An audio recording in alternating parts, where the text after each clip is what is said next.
सारे जहाँ से अच्छा हिंदुस्तान हमारा। কালকে আমরা 15 তারিখ 15 আগস্ট 1947 সালে আমাদের দেশ ভারতে স্বাধীন হয়েছিল। আর কালকে আমরা 78 বছর স্বাধীনতা দিবস পালন করতে চলেছি। নমস্কার, আমি চিত্রা।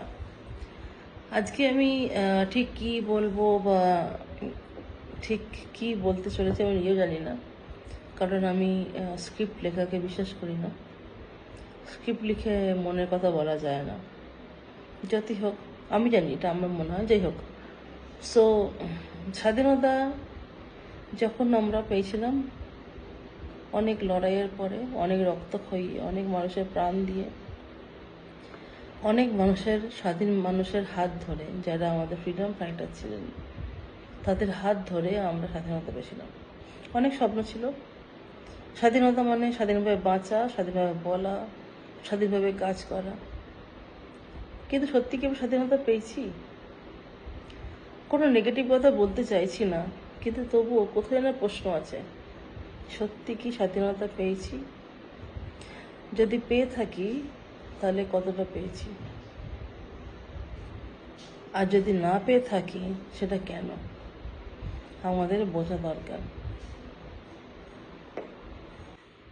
আমাদের বোঝা দরকার স্বাধীনতা কি।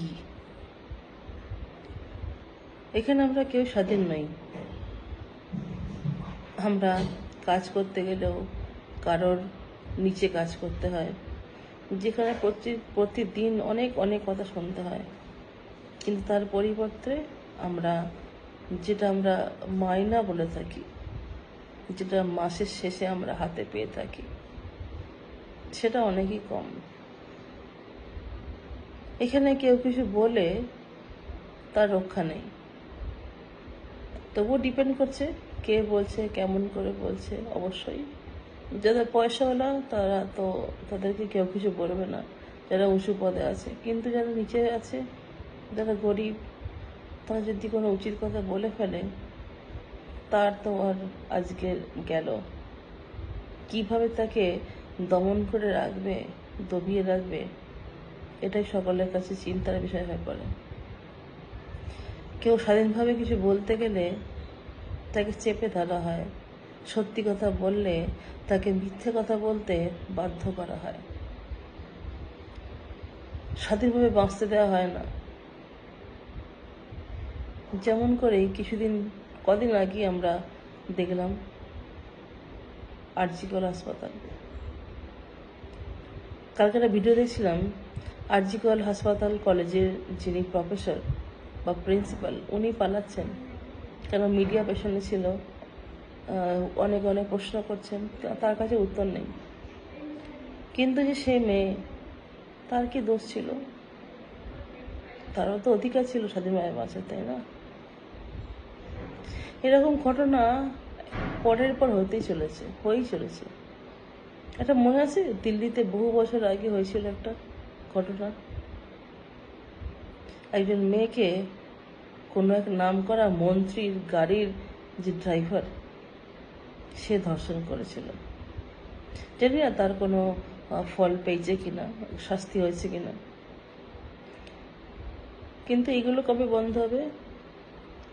স্বাধীনতা মানে এরকম নয় যে আমি লোকের জিনিসকে নিজের ভেবে ইউজ করব।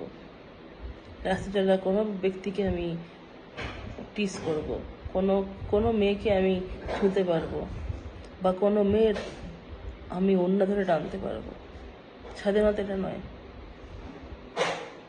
তোমাকে কেউ স্বাধীনতা দেয়নি অন্য কারো ক্ষতি করার। জানি না স্বাধীনতার মানে অ্যাকচুয়ালি কবে আমরা বুঝতে পারবো। এখনও আমরা মেয়েরা আমাদের স্বাধীনভাবে কিছু করার মতন সেরকম কোনো অধিকারই নেই। যারা আমরা করি, তারা তো সমাজের বিরুদ্ধে গিয়ে কিছু করি হয়তো। এখনও অনেক বদলানোর আছে। স্বাধীনতার 78 বছর হয়ে গেল, কিন্তু সেরকম কোনো স্বাধীনতা বলে কিছু আসেনি আমাদের এখনো পর্যন্ত। কবে আসবে বা কবে স্বাধীনতা পাবো, সেই আশাতেই আছি। এমন একদিন সকাল আসবে 15 আগস্টের, যেখানে সত্যি কেউ স্বাধীন থাকবো। আমাদের কাছে কোনো প্রশ্ন থাকবে না, পুত্রদের মধ্যে কোনো বাধ্যতা থাকবে না, কিন্তু যা করব সঠিকভাবে নিজের চেষ্টায় সমস্ত কিছুটা করব। স্বাধীন স্বাধীন স্বাধীন স্বাধীনতা, উই শ্যাল ওভারকাম সামডে। এখন সেই গানটা প্রযোজ্য আমাদের ক্ষেত্রে, একদিন আমরা জয় করবই করব। সেই একদিনের আশায় আজকে ভিডিওটা শেষ করছি। নমস্কার, ভালো থাকবেন।